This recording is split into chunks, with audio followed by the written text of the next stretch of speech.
سبحان اللہ. تو بندگان خدا عرض کر رہا تھا چوری کعبے میں کوئی کرے تو گناہ بڑھ گیا نا، سنگینی بڑھ گئی گناہ کی. سبحان اللہ. تو یہ حضور غوث الثقلین کے گھر میں چرانے کے لیے آ رہا ہے. کیسا بڑا ڈاکو ہے. اب آپ کہیں کہ اس ڈاکو کے پاس کیا نیکیاں تھیں. اس کا نام عبداللہ ہے، یہ عراق کا نامی چور ہے، مشہور ڈاکو ہے، رہزن ہے. لوگوں کو لوٹنا، ان کو بے یار و مددگار کر دینا، ان کو بے دست و پا کر دینا، ان کو فقیر بنا دینا، کنگال کر دینا، یہ اس کا کام ہے. بولتا ہے تو جھوٹ بولتا ہے، کرتا ہے تو قتل کرتا ہے، لوٹتا ہے، رہزنی کرتا ہے. یہ چور غوث اعظم کی اسی حالت میں غوث اعظم کے گھر میں پہنچا، چرانے لگا، آنکھیں چلی گئی، اندھا ہو گیا. کیا مطلب؟ میرے غوث کے دربار میں جو آتا ہے پہلے والی بصارت اس سے چھین لی جاتی ہے.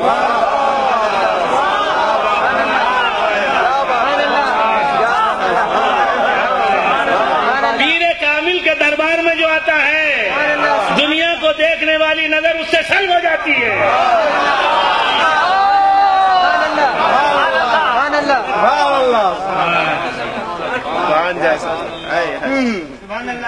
تو آنکھیں چلی گئی، دنیا کو دیکھنے والی آنکھیں چلی گئی.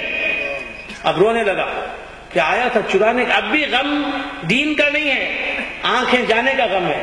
سوچنے لگا کہ آیا تھا چرانے کے لیے، کچھ دولت سمیٹنے کے لیے، دولت تو نہیں ملی، آنکھیں بھی چلی گئی، بصارت بھی جاتی رہی، بینائی بھی جاتی رہی. رونے لگا.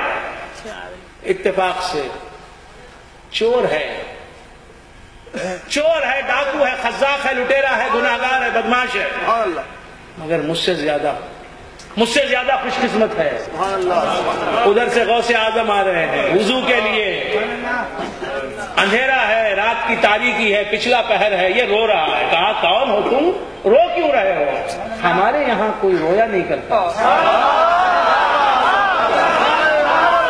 ہمارے گھر میں کون رو رہا ہے؟ میاں کون ہو تم؟ بتاؤ تمہارا نام کیا ہے، تم کون ہو، رو کیوں رہے ہو، آواز نہیں ہے؟ ہمارے گھر میں تو کوئی رویا نہیں کرتا. رونے والوں کو ہنسانے والا گھر ہے یہ، منگتوں کو داتا بنانے والا گھر ہے. کون ہو؟ کہا آپ ہی عبد القادر جیلانی ہے. کہا میں ہی ہوں. کیا ہے، کیا بات ہے، یہاں کیسے آ گئے اور اس قدر رات گئے کیسے آ گئے؟ کہا کہ کیا کہوں، میں چور ہوں، میرا نام عبداللہ ہے، عراق کا نامور چور، لٹیرا، خازی، خزاق ہوں. آپ کے گھر میں چوری کی نیت سے آیا، آ کے چوری کی کوشش کرنے لگا، کچھ ملا نہیں تو آپ کے گھر کی مٹی سمیٹی، کچھ بھی ملا نہیں چرانے کے لیے. میں تو سمجھتا تھا کہ سونے کی اینٹیں ہوں گی، سونا ہوگا، چاندی ہوگی اور زر و جواہر ہوں گے. کچھ بھی نہیں ملا تو آپ کے گھر کی خاک لینے لگا. غوث اعظم کے گھر کی خاک نواز دیتی ہے. سونا چاندی تو نہیں ملا، آپ کے گھر کی خاک، یہ سمجھ کر کہ یہ خاک بھی دنیا کے بڑے مالدار کے گھر کی خاک ہے، اس میں بھی سونے چاندی کے کچھ ٹکڑے موجود ہو سکتے ہیں. لہذا میں نے اس خاک کو سنبھالا اور اسے اپنی تھیلی میں بھرنے لگا. بھرتا ہی رہا تو آنکھ چلی گئی، بینائی چلے گی، نابینا ہو گیا. اب اس کے بعد میں کیا عرض کروں، رونے لگا. کہا کیسی بات ہے، رو نہیں، ہمیں دیکھو. کون فرما رہے ہیں؟ غوث اعظم فرما رہے ہیں. دیکھو کا حکم ادھر سے ہو گیا، مجال کیا ہے کہ وہ نہ دیکھے، ہمیں دیکھو. اب دیکھتا ہے تو غوث اعظم نظر آ رہے ہیں. اب نئی بصارت مل گئی، نئی بینائی مل گئی. دنیا کو دیکھنے والی بینائی تھی، اب خدا کو دیکھنے والی بینائی مل گئی، رسول خدا کے جلووں کو دیکھنے والی. ابتدا اس بینائی کی کیسے ہوئی، آغاز ہی اس بینائی کا ایسے ہوا کہ غوث کے چہرے پر نظر پڑی.